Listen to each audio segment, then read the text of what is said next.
السلام علیکم ورحمۃ اللہ وبرکاتہ۔ اعوذ باللہ من الشیطان الرجیم، بسم اللہ الرحمن الرحیم۔ محترم سامعین، میں امید کرتا ہوں آپ خیریت سے ہوں گے۔ آج انشاءاللہ العزیز نماز کے اندر ہم تشہد یعنی التحیات کے حروف کی مشق کریں گے، سیکھیں گے بھی۔ اللہ تعالی ہم سب کے اس نماز کے اندر تشہد کے اندر جو غلطیاں ہیں ان کی اصلاح کی ہمیں توفیق عطا فرمائے۔ تو آئیے اس کا آغاز کرتے ہیں۔ بسم اللہ الرحمن الرحیم۔ التحیات للہ، التحیات للہ۔ یہاں پر یا کے ساتھ یہ الف ہے، تھوڑا سا لمبا کرنا ہے۔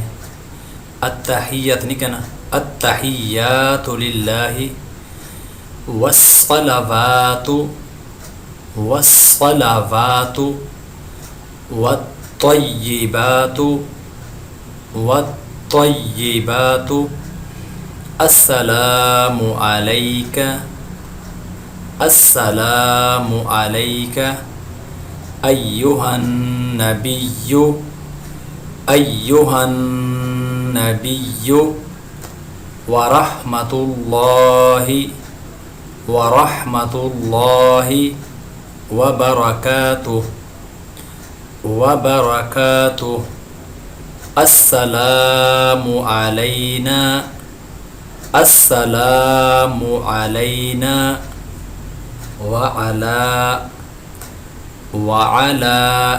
عباد اللہ الصالحین، عباد اللہ الصالحین۔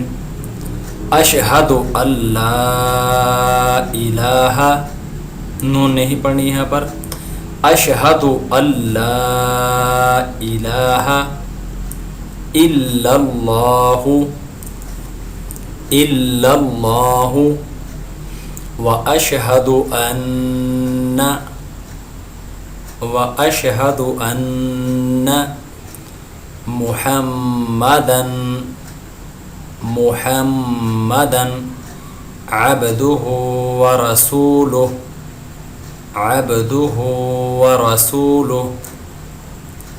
اب میں ملا کے پڑھتا ہوں۔ التحیات للہ والصلوات والطیبات السلام علیک ایہا النبی ورحمۃ اللہ وبرکاتہ، السلام علینا وعلی عباد اللہ الصالحین۔ اشہد ان لا الہ الا اللہ واشہد ان محمدا عبدہ ورسولہ۔ ترجمہ سماعت فرما لیں۔ تمام زبان کی عبادتیں اللہ کے لیے ہیں، اور بدنی عبادتیں اور مالی عبادتیں بھی۔ سلام ہو تم پر اے نبی، اور اللہ کی رحمت اور اس کی برکتیں، سلامتی ہو ہم پر اور اللہ کے نیک بندوں پر۔ میں گواہی دیتا ہوں کہ اللہ کے سوا کوئی معبود نہیں، اور میں گواہی دیتا ہوں کہ حضرت محمد صلی اللہ علیہ وآلہ وسلم اس کے بندے اور رسول ہیں۔ محترم سامعین، میں امید کرتا ہوں کہ انشاءاللہ العزیز آج کی ویڈیو آپ کو سمجھ بھی آئی ہوگی اور پسند بھی آئی ہوگی۔ اس کو آگے زیادہ سے زیادہ شیئر کریں، اپنے حروف کی بھی اصلاح کریں تاکہ ہماری نمازیں اللہ رب العزت کے ہاں مقبول ہو جائیں، اور اس کو زیادہ سے زیادہ پھیلائیں تاکہ اس کے پھیلنے کا ذریعہ ہم بنیں، اور اللہ رب العزت ہم سب کی اس کے اوپر بخشش اور مغفرت فرمائے۔ اللہ رب العزت ہم سب کا حامی و ناصر ہو۔